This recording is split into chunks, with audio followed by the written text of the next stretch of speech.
मैं नारायण लाल आपके बीच में एक पाठ पढ़ा रहा था। पाठ था रासायनिक अभिक्रिया में उत्प्रेरक। उसके 2 वीडियो हम आपके बीच में बना करके पढ़ा चुके थे। आज हम आप उसमें तीसरा वीडियो आपके बीच में लेकर के आ रहे हैं, भाग 3। तो हम इसमें आज पढ़ेंगे क्या। पहले वीडियो में हमने भौतिक परिवर्तन और रासायनिक परिवर्तन में अंतर की चर्चा की थी उदाहरण के साथ।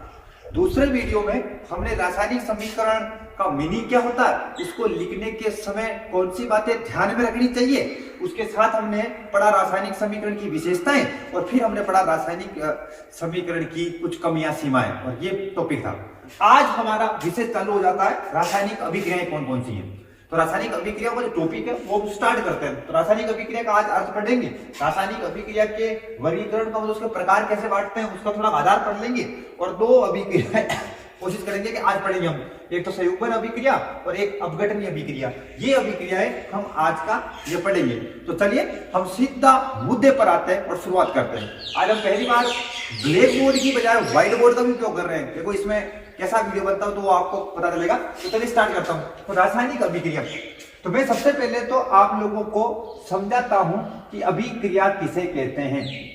ठीक है, तो क्रिया कारकों का, अभिकारकों का आपस में क्रिया करके उत्पाद के रूप में बदलना क्या कहलाता है, अभिक्रिया कहलाता है। मतलब क्रिया कारक आपस में कुछ क्रिया करेंगे और उत्पाद में बदलेंगे, इसको हम क्या कहेंगे, अभिक्रिया।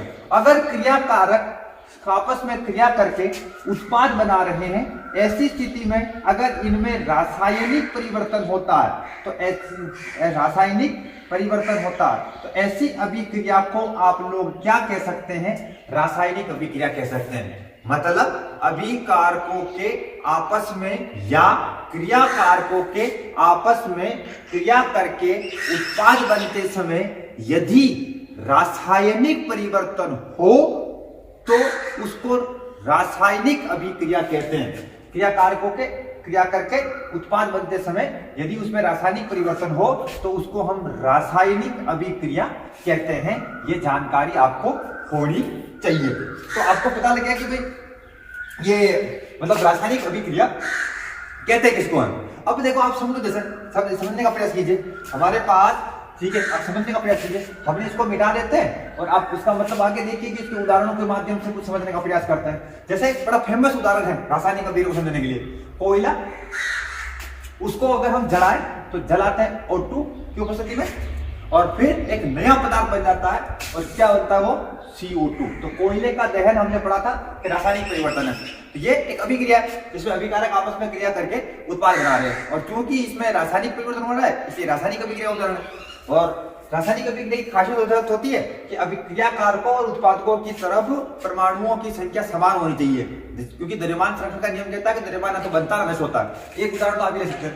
एक आप मैग्नीशियम का रिबन चलाइए, मानिए मैग्नीशियम का रिबन, ये मैग्नीशियम का रिबन चलाइए, ठोस होता है, जलाओगे तो ऑक्सीजन चाहिए और उसके बाद एक पाउडर बनेगा, वो बनेगा MgO का पाउडर। संतुलित करने के लिए आप यहाँ 2 लगा दीजिए और यहाँ 2 लगा दीजिए, 2 मैग्नीशियम हो जाएंगे, 2 मैग्नीशियम हो जाएंगे, ऑक्सीजन इधर भी 2 है और इधर भी 2 हो जाएगा। तो ये क्या है, मतलब समझिए, क्रिया कारकों का आपस में क्रिया करके उत्पाद बनाते समय यदि रासायनिक परिवर्तन हो जाए तो ऐसा अभिक्रिया को हम क्या कह सकते हैं, रासायनिक अभिक्रिया कह सकते हैं। 2 उदाहरणों के माध्यम से हमने रासायनिक अभिक्रिया के बारे में जानकारी मिली है। अब आप देखो, कोई भी रासायनिक अभिक्रिया होगी तो क्या होगा, या दूसरा रासायनिक अभिक्रिया होगी तो नए बंध टूट भी सकते हैं, नए बंध बढ़ भी सकते हैं, खूब चीजें हो सकती है। तो तुम्हारी किताब के अंदर खूब सारी रासायनिक अभिक्रियाओं के प्रकार बता रखे हैं। तो रासायनिक अभिक्रियाओं के प्रकार या उसका वर्गीकरण का आधार क्या है, किस किस आधार पर रासायनिक अभिक्रिया को हम वर्गीकृत कर सकते हैं। तो वो कोई 1 2 3 आधार बताते हैं जिसके आधार पर ही तुमको रासायनिक अभिक्रियाएं पढ़ने का मौका मिल रही है। तो वो देख लीजिए। तो रासायनिक अभिक्रिया के वर्गीकरण का आधार, ठीक है। अब आधार समझिए, आधार नंबर 1, नंबर 2, ऐसा हम लोग इसमें जानने का प्रयास करते हैं कि क्या क्या लगाया जाए। नंबर 1 ये तो है अभिकारकों के संयोग करने के आधार पर, अभिकारकों के संयोग करने के आधार पर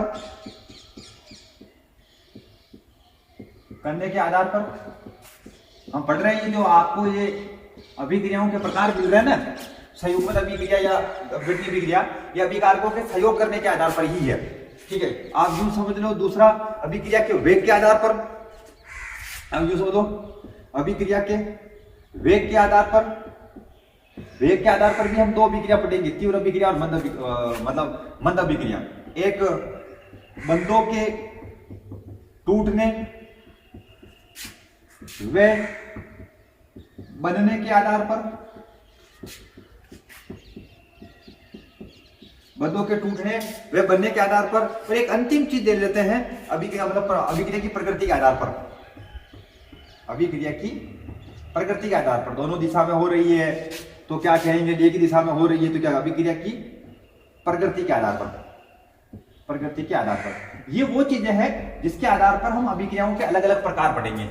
तो ये देखिए, रासायनिक अभिक्रिया को हम अभिकारकों के संयोग करने के आधार पर बांट सकते हैं, रासायनिक अभिक्रिया को हम अभिक्रिया के वेग के आधार पर बंटवारा कर सकते हैं, रासायनिक अभिक्रिया का हम बंटवारा बंधों के टूटने और बनने के आधार पर कर सकते हैं उनके आधार, और रासायनिक अभिक्रियाओं का वर्गीकरण हम अभिक्रिया की प्रकृति के आधार पर कर सकते हैं। तो चलिए आइए हम शुरुआत करते हैं। सबसे पहले सर्वप्रथम एक अभिक्रिया पढ़ते हैं जिस अभिक्रिया का नाम है संयुग्मन अभिक्रिया। पहले तो हम इसको मिटा देते हैं और फिर हम आपके सामने संयुग्मन अभिक्रिया को लिखते हैं। तो थोड़ा समझिए, थोड़ा जानिए, उसके सारे उदाहरण हम आपके बीच में लिखेंगे तो आप थोड़ा समझ जाएंगे, तो पता लग जाएगा कि हम क्या जाने। तो हम पढ़ क्या रहे, संयुग्मन अभिक्रिया, संयुग्मन अभिक्रिया।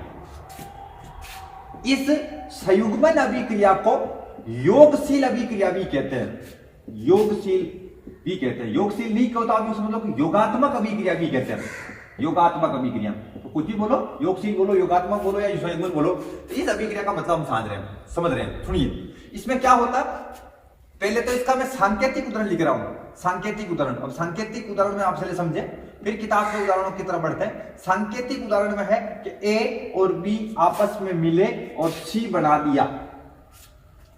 ए व बी अभिकारक हैं और उधर सी बन गया। अब इसके किताब में आए हुए उदाहरणों को देखिए आप लोग, ठीक है, किताब में आए उदाहरण देखिए। किताब में उदाहरण देखिए, कोयले का दहन। कोयले का दहन क्या है, कार्बन ठोस है, ऑक्सीजन गैस की उपस्थिति में जला है और CO2 इसने बनाया है। ये CO2 कोयले के दहन का इक्वेशन है। एक और इक्वेशन देखिए, अभी हमने थोड़ी देर पहले आपको रासायनिक अभिक्रिया का उदाहरण बता रहे थे, तो एक मैग्नीशियम के फीते को जलाया था, मैग्नीशियम का रिबन को जलाया था। तो मैग्नीशियम को हमने जलाया, ठीक है, और 2 की उपस्थिति में जला और ये क्या बन गया, MgO बन गया। ये MgO का पाउडर बन गया, संतुलित करने के लिए आपने यहां लगा दिया। एक और उदाहरण समझिए, फिर इसकी परिभाषा करते हैं हम लोग। एक और उदाहरण, किताब के उदाहरण नहीं है, एक और उदाहरण समझिए। हमने एक हाइड्रोजनीकरण का समीकरण देखिए, हाइड्रोजनीकरण का समीकरण को C2 में तो H4 लिख रहा हूं, C2H4 एथीन है, सीधा में देखिए C2H4 एथीन है, उसमें आपने हाइड्रोजन से क्रिया की है, ठीक है। ये मतलब क्या बोलते हैं, एसंतृप्त हाइड्रोकार्बन का मतलब यूज समझो हाइड्रोजनीकरण कर रहे हैं, हाइड्रोजन से क्रिया करा रहे हैं एथेन की। फिर क्या हुआ, कंडीशन भी है। आपने रासायनिक समीकरण लिखने का चरण पढ़ रहे थे, तो आपने पढ़ा कि कभी किसी भी क्रिया में उत्प्रेरक लिखना हो, ताप लिखना हो तो तीर के निशान के ऊपर लिखते हैं। तो इसमें निकल उत्प्रेरक काम आता है, 473 केल्विन का टेम्परेचर है, 100 एटमोस्फियर ताप इनको क्या बोलते हैं, ठीक है, ताप कौन उत्प्रेरक को तीर के निशान के ऊपर लिखते हैं। ये चीज हमने रासायनिक समीकरण के लिखने के चरण पढ़ी थी। तो हमने क्या किया, एथेन का हाइड्रोजनीकरण किया, तो ये क्या बना, C2H6। ये C2H6 क्या है, ये C2H6 संतृप्त हाइड्रोकार्बन मतलब एथेन है। लीजिए, इस सांकेतिक उदाहरण में या तुम्हारे इस दूसरे वाले कोयले के दहन के उदाहरण में या मैग्नीशियम के फीते के दहन के उदाहरण में इसके और या ये तुम्हारा हाइड्रोजनीकरण वाला सिस्टम हो गया, ठीक है, एथेन के हाइड्रोजनीकरण में इन चारों इक्वेशन को देखिए। यहां आपको वास्तव में दिखाई क्या पड़ रहा है कि ये तीर के निशान के इस तरफ कौन होते हैं, तीर के निशान के इस तरफ होते हैं क्रियाकारक, ये क्रियाकारक है, और तीर के निशान की इस तरफ कौन है, उत्पाद। इन चारों की खासियत यह है कि इनमें उत्पाद एक ही है। यहां पर ये A और B मिला C बना, यहां 2 मिले तो CO2 बना या MgO बना या C2H6 बना, उत्पाद एक है। और अगर आप क्रियाकारकों की तरफ देखो तो उनकी संख्या 2 है सब में। तो आप समझना, ऐसी रासायनिक अभिक्रिया जिसमें 2 या आगे और भी बोल रहा हूं मैं, ठीक है, जैसे ए बी और सी मिले और डी बना दिया, तीन मिल गया, आप समझो A B, A plus B plus C मिले और डी बन गया। ऐसी रासायनिक अभिक्रिया, सांकेतिक उदाहरण है बात, ऐसी रासायनिक अभिक्रिया जिसमें दो या दो से अधिक अभिकारक, दो या दो से अधिक अभिकारक या क्रियाकारक आपस में क्रिया करके एकल उत्पाद बनाते हैं। उत्पाद क्या बनता है? एक उत्पाद बनता है, एकल उत्पाद का निर्माण करते हैं। और क्रियाकारक क्या होते हैं? दो या, ठीक है, दो से ज्यादा। क्या बोलो? ऐसी रासायनिक अभिक्रिया जिसमें क्रियाकारक, ठीक है, दो या दो से अधिक क्रियाकारक आपस में क्रिया करके एकल उत्पाद बनाते हैं, ऐसी रासायनिक अभिक्रिया को संयोगन अभिक्रिया कहते हैं। इसको योगशील या योगात्मक अभिक्रिया भी कहा जाता है, क्योंकि इसके अंदर क्रियाकारक एड होकर के, योग करके आपस में आपको सिंगल प्रोडक्ट देते हैं। तो आपको ये पता चल गया होगा किताब के अंदर संयोग, प्रश्न कैसे आएंगे आप समझो। प्रश्न आएगा संयोगन अभिक्रिया किसे कहते हैं, तो आप क्या लिखोगे? ऐसी रासायनिक अभिक्रिया जिसमें दो या दो से अधिक क्रियाकारक आपस में क्रिया करके एकल उत्पाद का निर्माण करते हैं, उसको क्या कहते हैं? संयोगन अभिक्रिया कहते हैं। किताब में कितने उदाहरण लिखे रखे संयोगन अभिक्रिया के? ये कोयले का दहन लिख रखा है जिसमें दो क्रियाकारक क्रिया करके एक उत्पाद CO2 बनाया। ये मैग्नीशियम का दहन लिख रखा है जिसमें मैग्नीशियम और ऑक्सीजन O2 ने क्रिया करके क्या बनाया? ये मैग्नीशियम ऑक्साइड का पाउडर बनाया। ये एथिलीन ने हाइड्रोजन से क्रिया करके एथेन बनाया। ये एथिलीन का हाइड्रोजनीकरण, ठीक है। तो आपको क्या बता रहा? जिसमें दो क्रियाकारकों ने आपस में क्रिया करके एकल उत्पाद बनाया। इस ऐसी अभिक्रिया को हम क्या कहते हैं? संयुग्मन अभिक्रिया कहते हैं। संयुग्मन अभिक्रिया कहते हैं जिसमें क्रियाकारक तो क्या होते हैं? दो या दो से ज्यादा, और उत्पाद क्या होता? एक। तो मैं एक बार लास्ट में मिटाते भी जा रहा हूं और इसको दोबारा बोलता भी जा रहा हूं। क्या बोल रहा हूं? ऐसी रासायनिक अभिक्रिया जिसमें दो या दो से अधिक क्रियाकारक आपस में क्रिया करके एकल उत्पाद बनाते हैं, उसको क्या कहते हैं? संयुग्मन अभिक्रिया कहते हैं, जिसको योगशील या योगात्मक अभिक्रिया भी कहा जाता है। C+O2 CO2, मैग्नीशियम और प्लस O2 MgO, और एथीन की अभिक्रिया के लिए हाइड्रोजन से बना तो ये एथेन, ठीक है। ये एथीन के हाइड्रोजन की अभिक्रिया जब हम उत्प्रेरक पढ़ेंगे तब भी आपको दोबारा मिल जाएगी। कोयले का दहन या मैग्नीशियम का दहन आपको दोबारा आगे भी और मिल सकता है। तो आप लोग समझ जाइए, ये क्या हो गया जी? ये हो गया, ये हो गया। अब क्या पढ़ते हैं? अपघटनीय अभिक्रिया पढ़ते हैं। अब अपघटनीय अभिक्रिया का मतलब आप समझिए, आपको घटनी,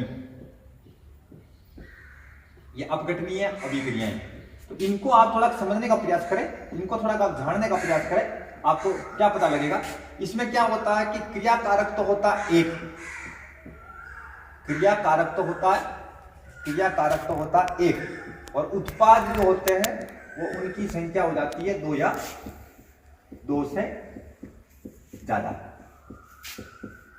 और क्रियाकारक क्या होगा? एकल।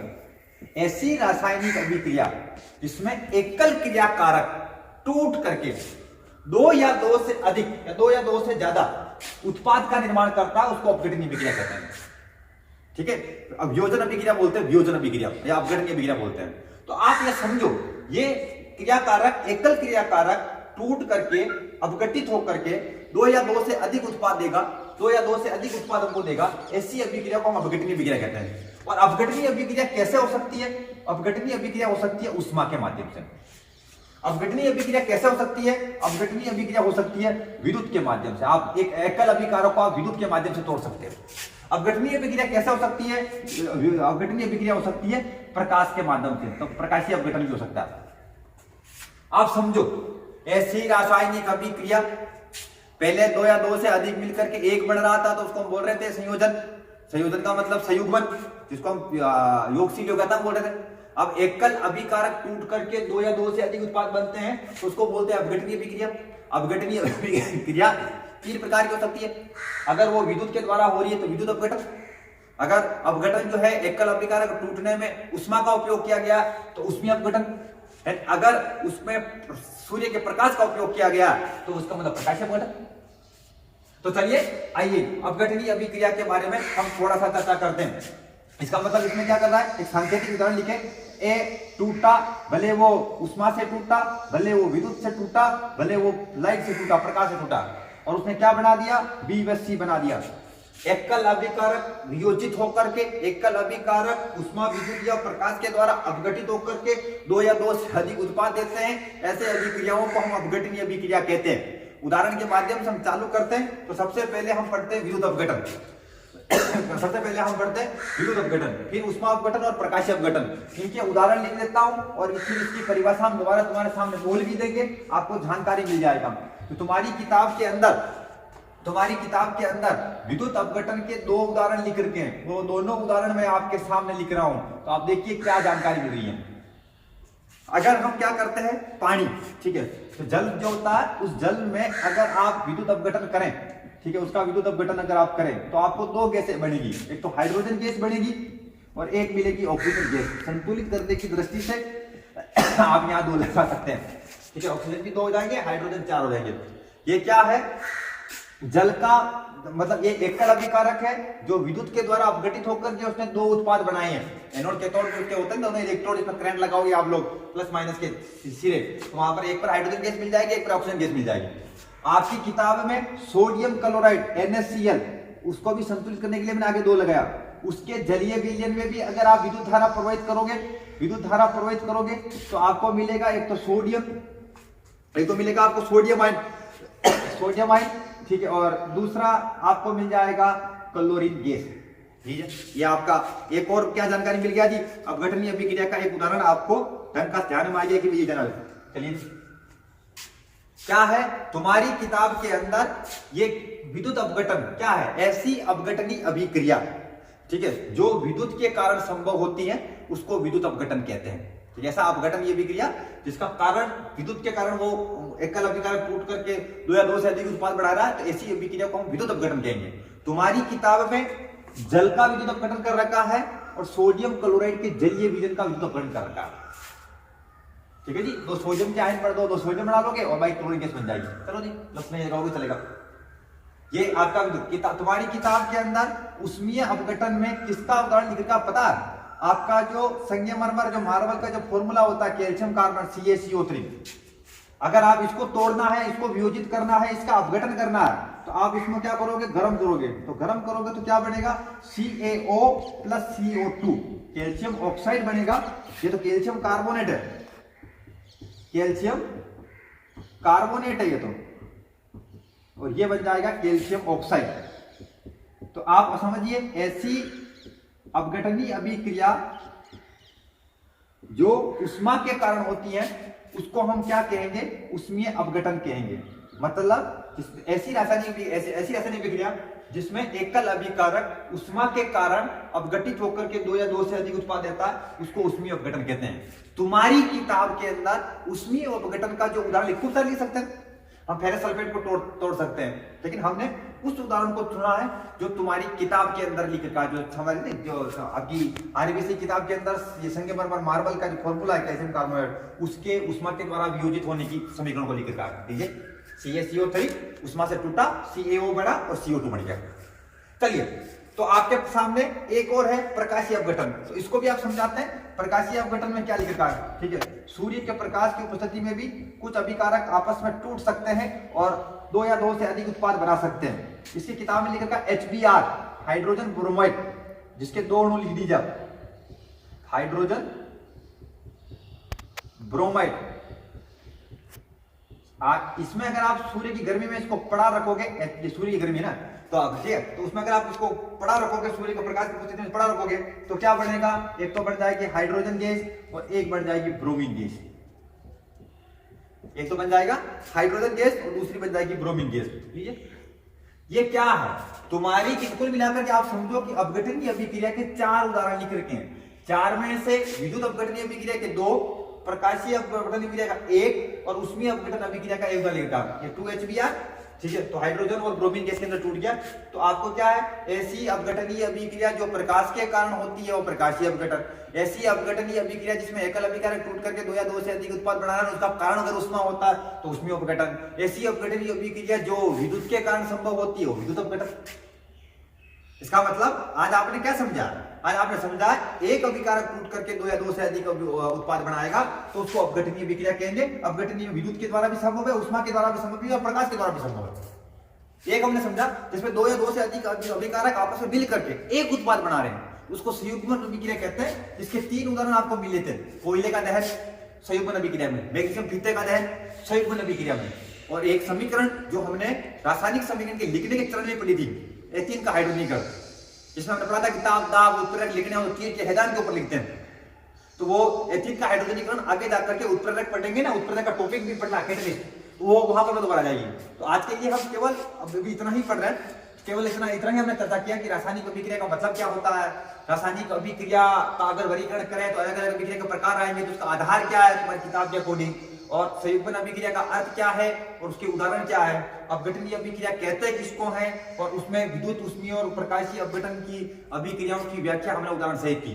तो अभी के लिए केवल बस इतना ही। मैं नारायण लाल खारोल, आदर्श विद्या मंदिर राजाजी कनाडा में आचार्य के पद पर काम करता हूँ। लेकिन आप ध्यान रखिए, ठीक है, आपको ठीक है मेरे नोटिफिकेशन मिलते रहे, इसके लिए आप लोग मेरे चैनल को सब्सक्राइब करते रहिए। लाल बटन जो बटन होता है उसको दबाइए, आप उसका बेल आइकॉन भी दबा सकते हैं, जिसमें आपको जैसे ही वीडियो अपलोड होती आपको नोटिफिकेशन मिल जाएगा। ठीक है, तो जरूर मेरे चैनल को सब्सक्राइब कीजिए। अभी के लिए केवल बस इतना ही, धन्यवाद।